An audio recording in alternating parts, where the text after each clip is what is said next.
Welcome back to my channel, and today I'm bringing you the fifth. Let's try that again.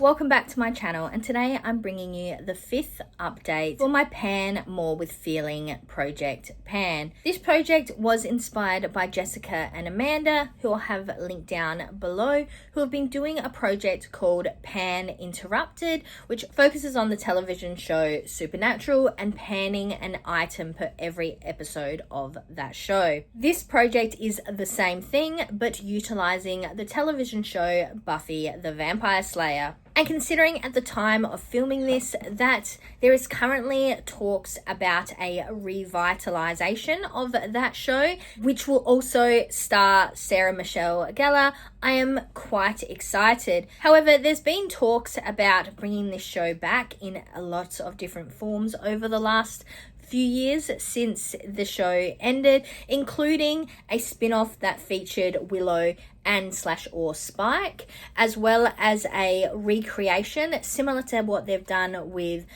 shows like Charmed and Roswell, New Mexico, which, considering I really enjoyed those two shows, I wouldn't have minded if they still kind of went down that AU alternative universe type aspect, but bringing back, I guess, a new show but set in the future based on those original characters.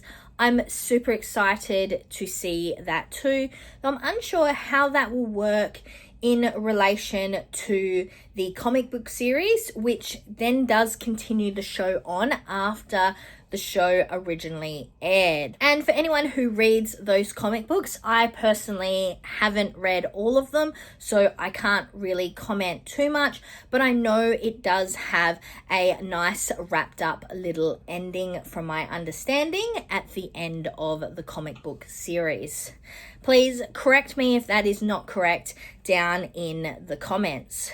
So if that does happen, it is a continuation of the current show, the current universe. That may mean instead of me doing 7 seasons, I might have to continue this on, which definitely is not something that I will be complaining about. If you are a Buffy fan, let me know your thoughts, feelings, otherwise about the revitalization of the series down in the comments. I definitely would love to chat about it. But let's jump in to where we are currently sitting. You might remember from last update, I will have the playlist linked up in the cards and down in the description, that I had just moved into season 2 and I was working on 6 products. So let's go through the 6 products I was working on from last update, and then we will discuss if I'm bringing in any new products and episodes. First up, for season 1, episode 5, which is Never Kill a Boy on the First Date, we were working on a cuticle oil, which I have actually misplaced. So I'm going to put a picture up here of what it looked like last update, and I actually haven't used it even once since then. So we're still sitting on 22 uses, and my goal is to use it up. But I will say that I really haven't been doing my nails, and in fact I am a nail biter from way back, and if you can't tell, I have definitely been partaking a lot in that issue because my nails are kind of not doing very well at the moment. So I really do need to buckle down, focus in, get my nails to a better health standard, and start painting them and maintaining them a lot better. So hopefully by next update, I'll have better news than just I haven't touched this product. And hopefully I'll also be able to find it, but you know, that's a different story for a different day. That product specifically has been hanging around since the introduction, so hopefully I will be able to get it used up and out of here before I start moving on to my season 3 episodes. Then for season 1, episode 9, The Puppet Show, we were working on this lipstick. So this is the Essence lipstick in Purple Heart. This is how much I have left, and my goal is to use it 50 times. You will see over here a heap of information about where we're currently sitting with this product. And as you can see, we have used it 26 times, so we're just a little under halfway there.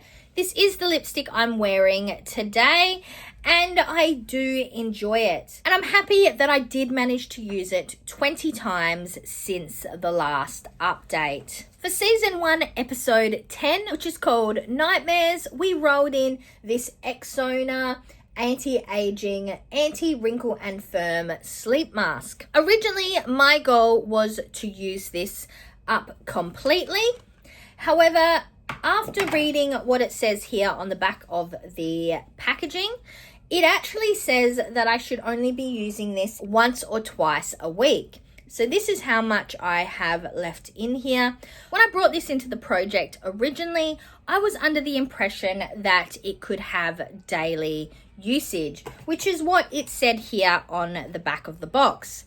But after reading this and realizing it can only be used once or twice a week, I actually thought having a complete use up goal is going to take me a very long time. Currently, I've used it 6 times, so I've decided to update this to a 20 use goal, which will mean that if I use it twice a week, I will be able to roll it out by next update. But if I only use it once a week, it will be another 2 updates. I think that that is a lot more achievable than trying to stick with my use up goal, considering that this is not a daily use product.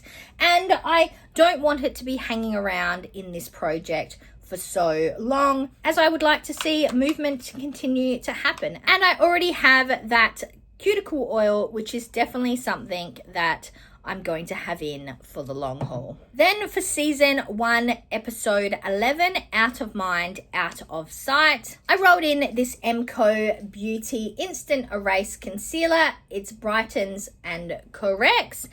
When we started, I was down to here. This was probably a bit of a gimme product, and my goal was to completely use it up, which I'm pleased to say I have achieved. That small amount of usage actually took me another 50 uses, which is absolutely insane. Though if you've been around for a while, you'll know I removed the sponge tip applicator from this as it was starting to irritate my eyes.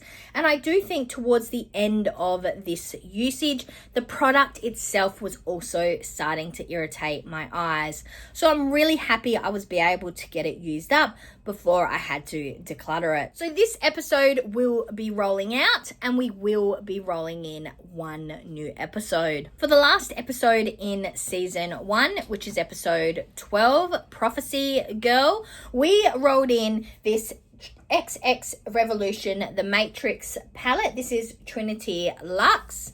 And we rolled in specifically the shade Prophecy, which is this one just here. I will put a picture over here of what it looks like.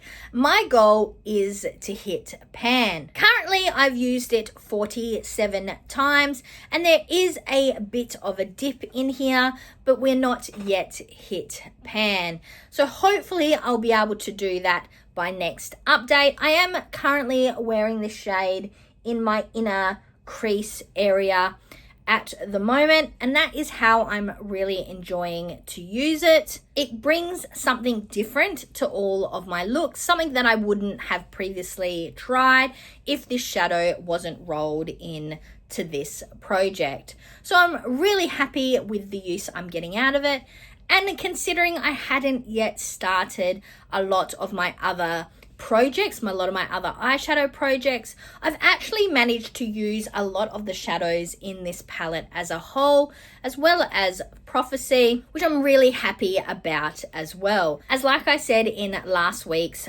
Pan Those Eyeshadows video, which I'll have linked up in the cards and down in the description, that is not something I genuinely do. So I'm really enjoying having this palette specifically in this project, and I'm also really enjoying this eyeshadow. Though hopefully I'll be able to have pan by next update. For the first episode in season 2, which is called When She Was Bad, I rolled in the Hourglass Veil translucent setting powder. This is it here. And this is what it looks like in the packaging. I put a goal of using this 50 times, and I'm pleased to say I actually managed to use this 51 times. And I can definitely see that there has been a bit of a dip, a change in the amount of product in this container. You can definitely see that in the weights as well. So I'm pleased I was able to get 50 additional uses on this product and that I can roll it out of this project, which means we'll have another new episode rolling in. So we're going to be rolling in 2 episodes and 2 new products. And I am finding that I'm really enjoying watching the episodes before I conduct the update. Though I will say that I am finding as well that I'll watch the 2 episodes or the 3 episodes or whatever before I roll in new projects. I'll start to get into the show and then I don't watch anything for a long period of time. So when I go to watch it again, sometimes I'm not 100% in the mood for it, but as soon as I start watching it, I am back in the mood. And so far, I'm really enjoying it. Though, as you might have guessed, a lot of this is a rewatch for me. So sometimes my feelings about certain situations or even certain characters are really kind of set based on information I know from future in the show. So it's one of those things that you can rewatch it, but you are never ever going to have that initial first experience of watching it, which is something I definitely noticed specifically in the second of the 2 episodes that we are about to talk about. So first we'll be rolling in season 2, episode 2, Some Assembly Required. In this episode, we meet some more of Buffy, Willow, and Xander's classmates, specifically a boy named Chris and his friend Eric, who are both generally referred to as science geeks. In addition to this, we find out that 3 girls who are also in the same age group, and I'm just going to say this is something I find really strange because I'm from a small country town where I had approximately 15 kids in my year 12 class and maybe double that, maybe 30 kids in my year 11 class. So in a situation where you find out that students have been killed previously in a car accident, cheerleaders as well, and then Xander's like, oh, I've never heard of these kids, and then Buffy's like, oh, well, they are our age group. How do you not know? Like, that is something that if it happened in my school, that would have been like a stop, situation. We would have all been called to an assembly, like the whole school, and we all would have been told that this student had been, had died, which is something that I actually experienced, so I know that does happen. So, because seeing it in this type of scenario where basically nobody was told, nobody was aware, and it just happened, that seems really strange to me personally from my experience. So I'm not sure if that is a phenomenon of the show, a phenomenon of the fact that it's set in Sunnydale, where obviously lots of people go missing or get killed, or whether this is just a phenomenon of being in a large American high school. So please let me know down in the comments if this is common for your experiences and whether we have different experiences. It's something that really interests me. But like I said, 3 students, female students, had been killed, and they find out that their bodies have been going missing from their graves. To wrap it up into a pretty bow, and to be really clear, this is definitely a spoiler. Please let me know down in the comments if you don't want to be getting these spoilers in these videos. That, as you know, I've been getting into book talk, and I know one of the things is to do a spoiler-less review, which I obviously don't do in this video. So if that's something you would like me to actually focus in on doing, is doing spoilerless reviews, or to timestamp where those spoilers are, please let me know down in the comments so that I can do that. We find out that Chris and Eric are actually trying to make essentially a Frankenstein woman utilizing these body parts. At first, we think this is happening because Chris is trying to create Eric a girlfriend, but in reality, we find out that Chris actually brought back his previously deceased brother, and now he is trying to create him a girlfriend. So it is literally like Frankenstein's bride. The characters do realize that they are not going to be able to find a suitable head/brain if they are only using bodies that have previously been buried, because of the process that goes on to basically make a body okay for burial. That is a really weird sentence to say. So they realize that they're going to have to, find someone and get ahead. Chris is definitely not okay with this situation. And then when the brother, Daryl, selects that he wants it to be Cordelia's head, because always it is Cordelia, Chris does become squeamish and then begin to assist Buffy and the Scoobies in preventing this from happening. So because this is definitely a Frankenstein-inspired plot, I decided to roll in my Maybelline Frankenshadow. This shadow has been in and out of different projects, though it was originally part of a Maybelline quad that I tried to pan as my first ever Pan That palette on my Instagram. I'll have my Instagram link down below. This is how much I have left in this specific pan, though I do have a second pan of this same Franken shadow. So my goal is to completely use this one up. There's just obviously a bit down here and a bit up the top here. And like I said, I've got a second pan of this shadow. So I would like to get this one done and dusted and moved out of my collection. So my goal, like I said, is to use it up. So season 2, episode 3, School Hard, is definitely heavily affected by my additional information I know about the future storylines and the characters in general. But this is the episode that we are introduced to my all-time favorite character, William the Bloody, aka Spike, and the absolutely lovely but slightly crazy Drusilla. Spike and Drusilla roll into town in a bit of a spectacular manner. They meet up with the Anointed and his followers. The Anointed, that I must admit I was kind of forgetting was around, and he promises the Anointed that he is going to yeet the Slayer on out of here. While that is happening, Buffy is pulled into Professor Snyder's office along with another girl whose character name I cannot remember at this point, and basically told that they are both the most troublesome students in the school. Therefore, they will now be held responsible for presenting the parent-teacher night, creating all the banners, all the refreshments and things like that.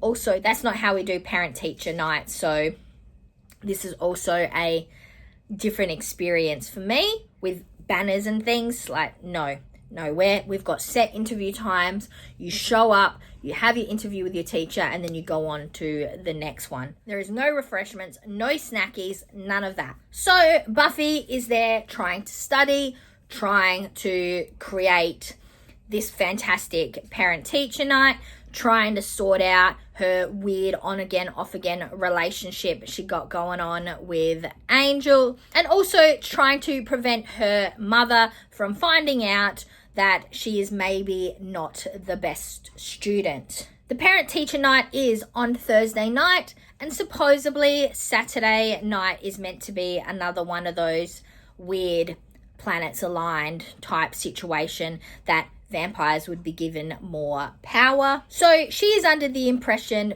purely because Spike says it, that he will be coming to kill her on Saturday night. Spike gets bored, which is just purely the essence of his character.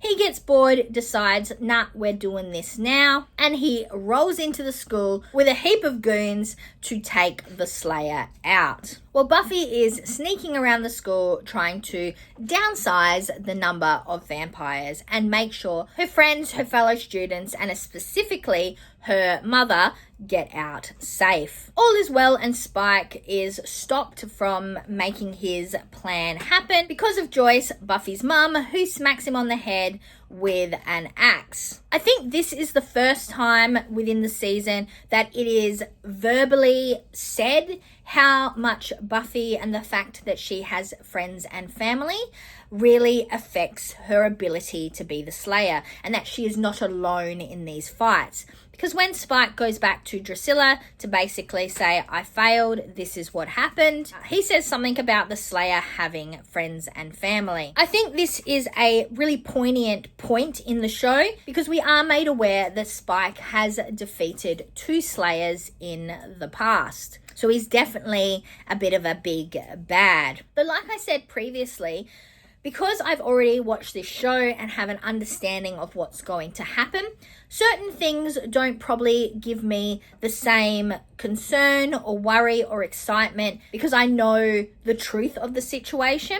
I was especially aware of this when the scene happens that Xander brings Angel to assist, and Angel grabs Xander and kind of uses him to kind of get Spike's trust. In fact, he offers up Xander to be a shared meal between the 2 vampires, which is when Spike kind of announces to us that he knows better from Angelus because Angelus is his sire. We kind of end this episode with Xander asking, like, what does sire mean?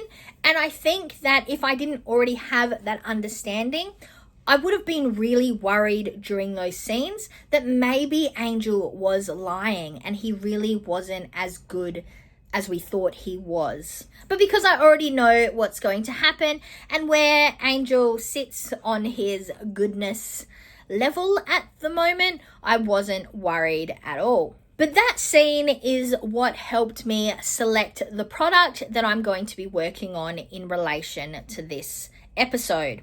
So I've picked another eyeshadow. This is the Essence Disney Villains Evil Queen palette. I actually only just got this for Christmas, so I haven't touched it at all. But in here, up the top here, we have a gold shade and it is called Want a Bite. So I selected this purely in reference to that scene between Angel and Spike, because this was definitely a really hard one for me to select for because, like I said, Spike is my favorite character, but I couldn't select a product that was purely about Spike but maybe didn't reflect what was happening within this episode. So that is why I selected that eyeshadow, and my goal for that is once again to hit pan. So those are the 2 episodes that I am rolling in, and I am definitely excited that we now have Spike on the show, and I'm looking forward to where season 2 develops to, as this is definitely a big season. But that's all I've got for today. So I'm Verity. This was my 5th update for my Pan More with Feeling project pan. And now to the outro.